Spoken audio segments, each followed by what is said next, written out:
Thank you, and welcome to today's cabinet meeting. We'll move straight on to the agenda. And any apologies for absence? I don't think we have today. No, officers, everybody here. Thank you. Item 2, any declarations of interest? Yeah, I just have the usual one involving regular replies to item 4. Oh, yes. So the report is written in 2 parts. I can deal with the council tax and then have to leave wait for the second.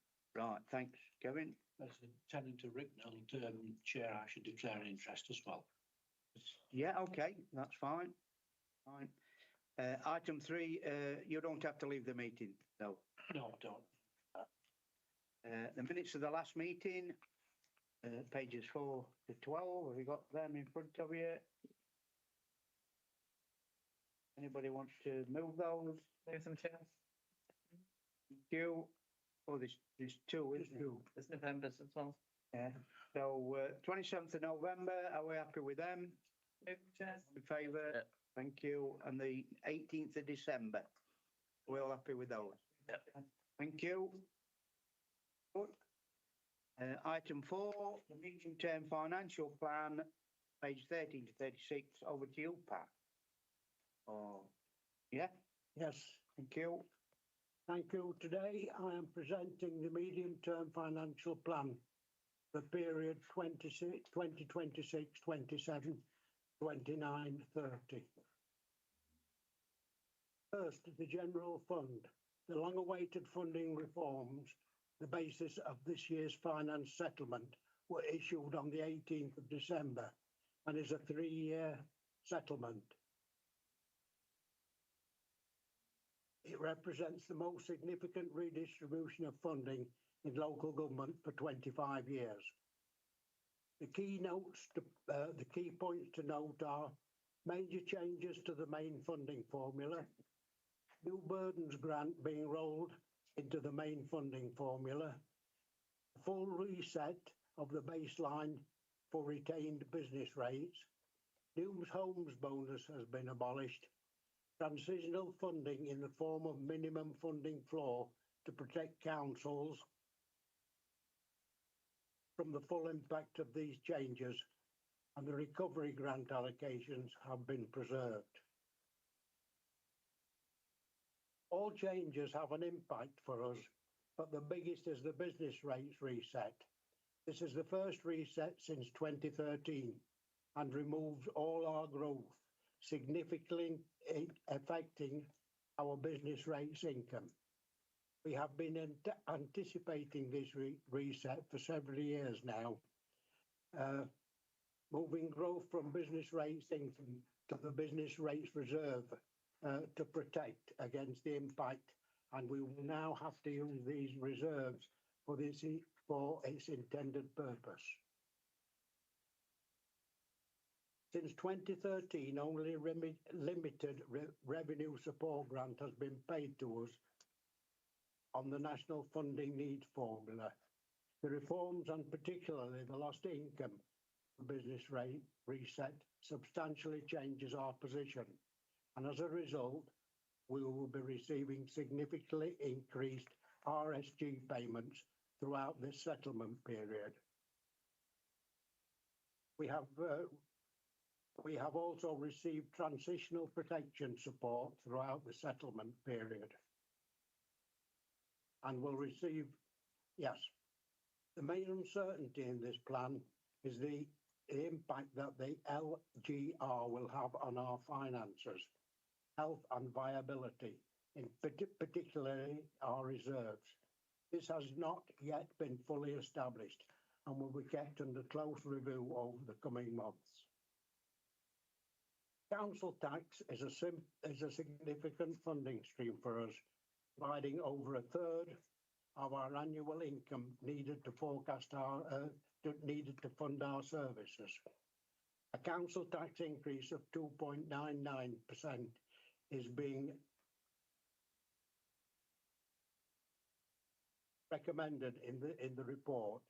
The income generated each year helps to offset growth recommended, particularly from factors largely out of our control, such as national pay awards, and just as importantly, it grows the base for our future of the plan when shortfall become more challenging.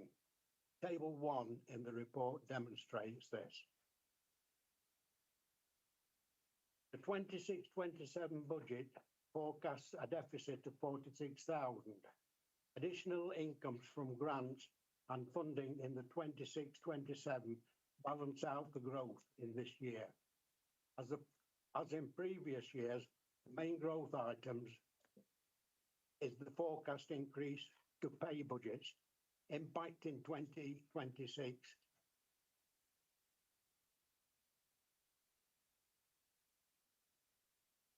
is, sorry, over the page. 991,000 changes to working practices for food waste collection are costing, and 965,000. This is being funded from the extended producer responsibility payments from DEFRA. This is expected to continue into the future, but isn't part of the 3-year settlement, so it isn't absolutely certain over this. Budget pressures continue to increase throughout the plan, largely because of pay inflation. Shortfalls do increase in 28-29, increasing further in 29 to 30, when the uncertainty surrounding funding reoccurs following the end of the settlement. I'm going on to the. I think we need to pause at that point because there was. Yes, I was just going to say I'm going on to the HRA. So if we need to pause at this point, so be Yeah, it. shall we? Yeah, I think Yeah. that's right, Chair. Thank you.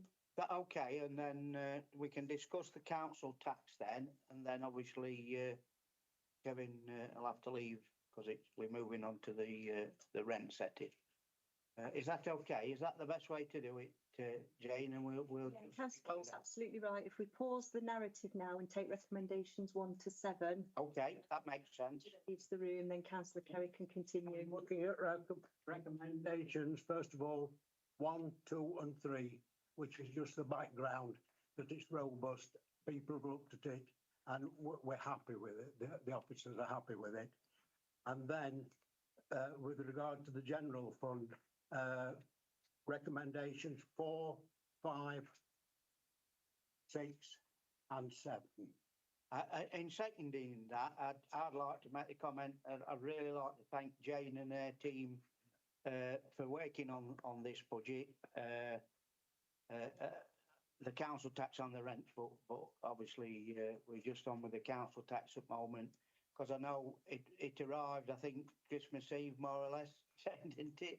What we knew what we were going to get. They've been, like you say, it's been a long time coming, this settlement, if you like, but it arrived just before Christmas, and you got basically the Christmas holidays to work on it and come up with this budget.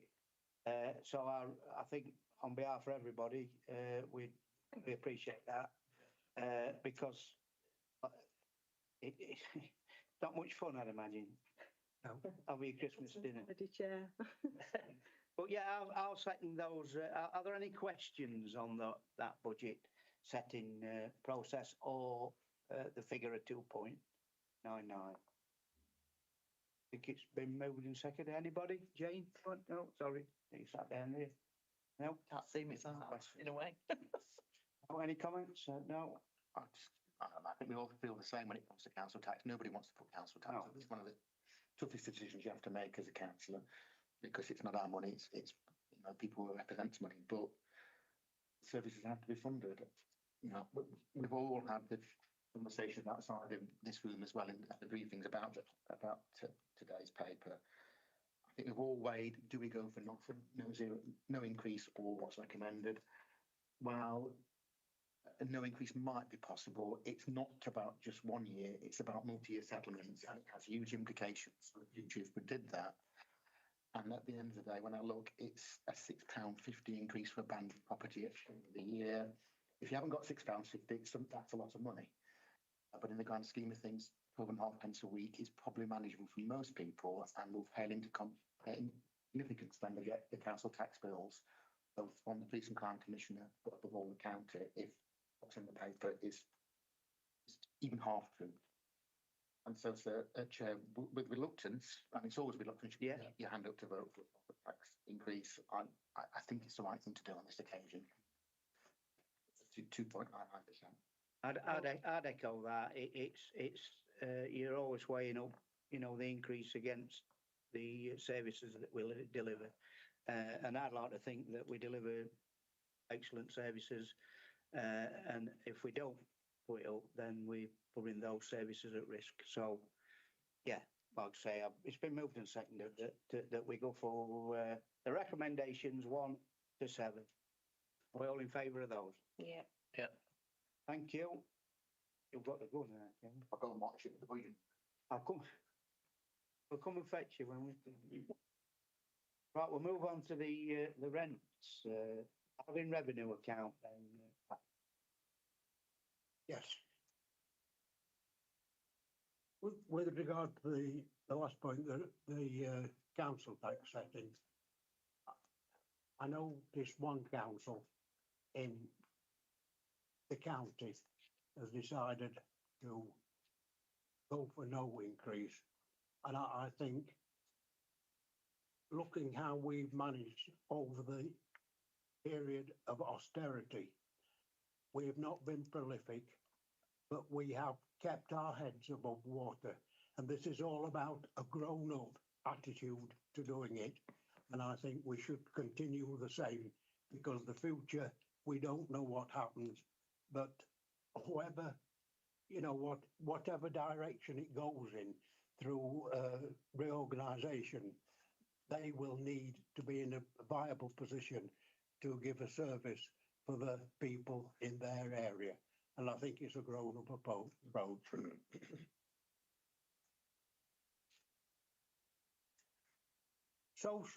Now to the HRA. Social housing rents will follow a new 10-year settlement from April 26. Formula remains the same, but there is also the reintroduction of convergence towards formula rent levels. CPI in September, which is a basis for rent settlement, was 3.8%, so that the maximum permitted increase from April 26 will be 4.8%. The impact of the affordability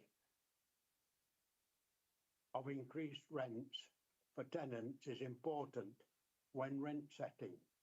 Consideration must also be given to the increased cost pressures on the HRA to deliver services to our tenants. We pride ourselves on providing our tenants with homes that are well managed and maintained, safe and of a good quality. We have recently been recognised for this by the regulator of social housing, awarding us the highest grade C1 for our housing services delivered in partnership with Rectold. However, regulation and compliance is having a significant impact on the cost of delivery.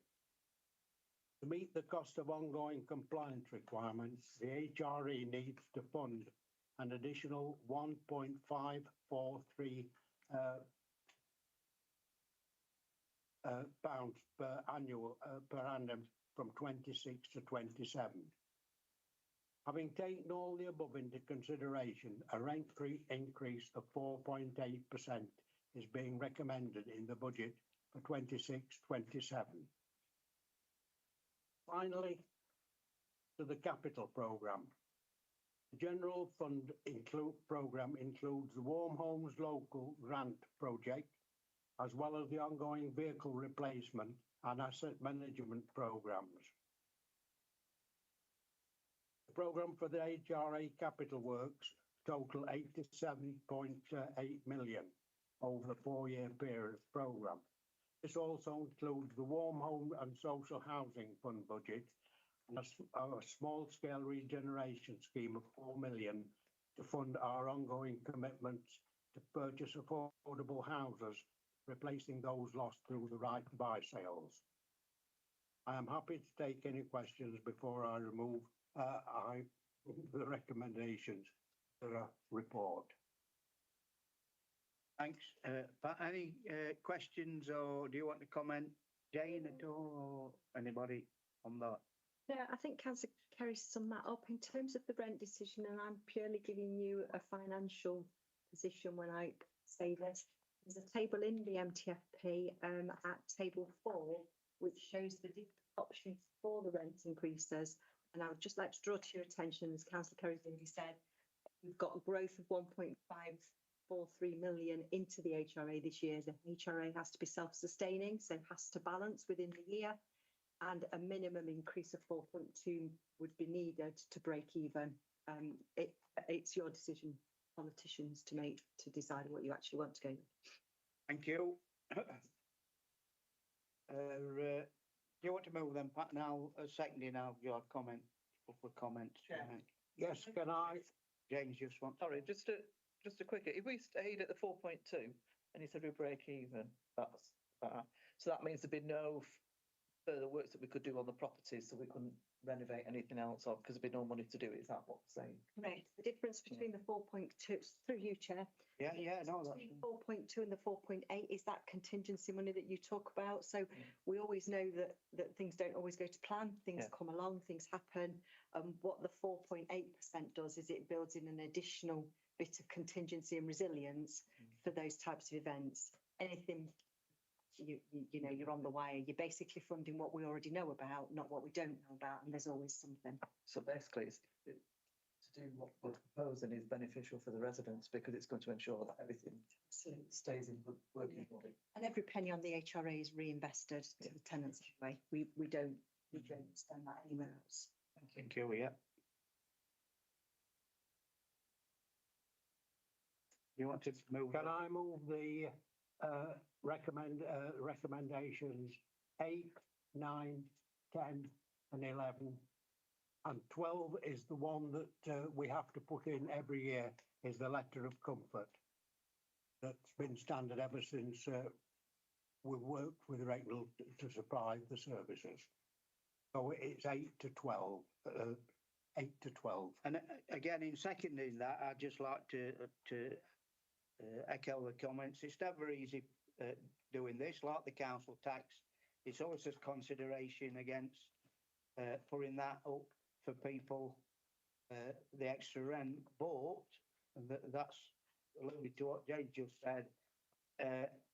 With the compliance stuff that we've got to do, AWAB's law and all the other stuff that's coming down the line, it costs £1.5 million to do that.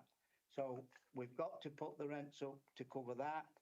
If we don't put that little bit extra on, then we can't carry out some of the other stuff like we want to carry on building and obviously looking after the properties for a good standard.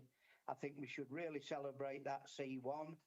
I keep looking in press of different inside housing and other things. I think somebody local just got a C3, I think. I can't remember which one in Nottinghamshire, I think. But it's not easy to get that rating of C1. So I think we should be really proud of that. But it does come at a cost, I think. So a bit reluctantly that we do put it up to that 4.8%, but we do. And again, that money is the HRA money that can't be spent doing other things. It's ring fence for the council housing and the services we provide in that. Again, with me being involved with Ricknell, I'm really proud of they call them customer services now, the tenants or whatever. But that involvement that we do is really, really good, and a lot of people get benefit of that. Financial inclusion. We do a lot of social stuff because people who are our tenants or customers need that extra input, and I'm really pleased to where we are and where Ricknell are providing that service. So, yeah, I'll second that we move all those recommendations, and also in 12 that we give this letter of comfort, which we do every year for the inspect, what they call them, auditors or whatever they are. So any other comments on that before we go to a vote? No, are we happy? Are we all in favour? Yeah. Thank you. Pat, I would have better fetch him in. Forget it. And 5 years. Five. They all sat in here in the office. There'll be 3 in Ricknell watching. Right, are you comfortable? Yeah, We'll go to item 5, the update on local plan progress. Steve? Thank you, Chair. I mean, this paper is to update Cabinet on the work that's been done to date on developing a new local plan. It's really the recommendations that Cabinet notes this so that it can then be approved, that it goes on to the council agenda and at the next available scrutiny it can be considered there as well. So it's, as I said, it's just an update. I would draw your attention though, Chair, to section 2, the importance of an up-to-date local plan. It is important that we do this and that it's backed by local evidence, because we do know that from November this year we'll not be able to demonstrate a 5-year housing supply sites because of the increased number of properties that we've now been tasked to take into account. So we need to look at that, and if we don't have the plan, we can't start giving significant weight to using that emerging local plan until the examination's been completed and it's been approved, which is a lengthy process from January 27. So we don't want it to be given a knockback at all, because that would leave us then exposed to speculative developments that we'd have limited control over, and it would leave us in a difficult position. So, I mean, the other thing to take into account with that is that there is a notion out there that we've got the option of having less than the government requirement number of properties of 600. The government doesn't expect that. And while that's, I suppose, theoretically possible, the evidence that we'd have to have is really substantial. It's not, do we want to do it or not? It's not just within our gift to decide, well, we'll have less then. We've got to prove with robust evidence that we've got a case to support that plan. And we've had professional external advice saying that the current position in North East Derbyshire at the moment has cast doubt on our ability to do that. So we need to press on with the plan. While that might still be a consideration before submission, we need to press on with the plan as we are doing, Chair. So unless there are any questions, I'll move the recommendations. I don't know if Ellen wants to comment. Are you happy? nothing further to add. Thank you. Thank you. Yeah, go on. No, if there's no other questions, then Chair, I'll move. I'll comment when, just to second it, right, really. Yeah, that's fine. That we know the report and endorse its inclusion on the agenda for the council meeting on the 26th of January. And as I said earlier, the next available Environment Scrutiny Committee after that date. Yeah, I say he seconded that. Again, just a few comments, just to echo what you've said, Steve. I think developers are probably already looking and waiting to start coming with some speculative things. They'll want to put houses where they want to put them. And so the more control we've got over that, the better. It's not going to be easy. We keep saying that, and we'll probably say it again at the council meeting. The housing numbers are not going to take some hitting, I think. But we need to go through this process. And I'd like to thank also the planning department, Ellen and their team, with the consultation, and putting it together as well. It's easy to read. We know what people are thinking. There were quite a good number of people got involved in that, and like you say, we're listening to that, aware what people think, and we're trying to feed that in, Ellen, aren't we, into the next phase and everything. So that's where we're at. So I'm happy to move that recommendation that we put that on the agenda for council meeting. Are we happy with that? Yeah, Kevin, you want to? Just to reiterate again, I'm repeating what others said, but the report demonstrates the hard work that's gone into Yes, this yeah. far. Doing a local plan is difficult anyway and challenging. Doing a local plan at pace, it must be really difficult for officers as well, particularly in an environment where some of the planning policies are changing as you're doing it as well. So we've got to be really grateful for the work you've done. And although the report is detailed, it spells out those challenges, and our ambition is to get it done by the end of this year. I'm sure we can do that with a fair win, but we shouldn't underestimate the challenges it faces, because it sets a long-term framework for this district, and we want to. And so, just to reiterate, thanks to the officers for the work they've done so far, and with a fair win. Thank you. I'll pass it on. Thank you. Are we all? Can I just endorse that as well, Chair? Because what I found it reading through it, I like pictures and numbers, but very, very easy to follow. Yes. Very, I very agree. clear. Explaining what we're doing, explaining what we're going to have to do, explaining difficulties, and very well done. Yeah. Yeah. No. Well, that's my thoughts as well. Thank you. Are we all in favour of the recommendation? Thank you. That's good. Now there is item 6, but Steve, do you want the local plan update? Do you want to mention that? Yeah, Chair, on item 6, I mean, there's just been said just recently, things move fast and furious and they change all the time. And there has been a recent change, a very recent change about a technical issue that we need to consider. So I'd like to defer item 6 until the next meeting, Chair. Yeah. Are we all in favour of that? Yeah. Yeah. Thank you. We move on to item 7, urgent items. I have got one. Kevin, if you want to just... Again, it's perhaps using the position lightly, but I just wanted to thank you and to thank officers for the advice and support they've given me over the last few days. Some people know that on 6 o'clock Monday evening, I got copied into an email saying my local post office would close within 7 days. And that's caused consternation in the village. Margate Authority might not be the principal authority for dealing with that. It's important that North East Derbyshire expresses its support for that community.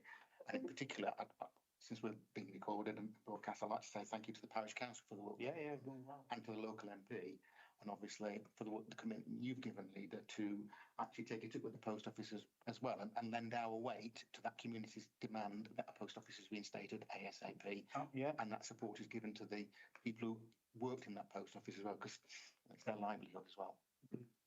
I'd echo that. I've seen the post office, no, from the parish council, and the work that they got involved straight away, and I know they involve you, and you've done your best to support that. And by the figures that were put on that post, it is really well used post office. There's a technicality in there as what's happening there, but if we can support that in any way, Matt and Lee, then we'll it's a bit out of our swim lane. Is that Yeah. Yeah. Swim lanes. But, Need to jump in. yeah, definitely. Don't mention Lido. And we'll hopefully they'll get the post office back subjunction. That's me for agent. Have you got any agent items, Lee, or officers? No thanks, Chair. Now, in that case, then, thank you for your time.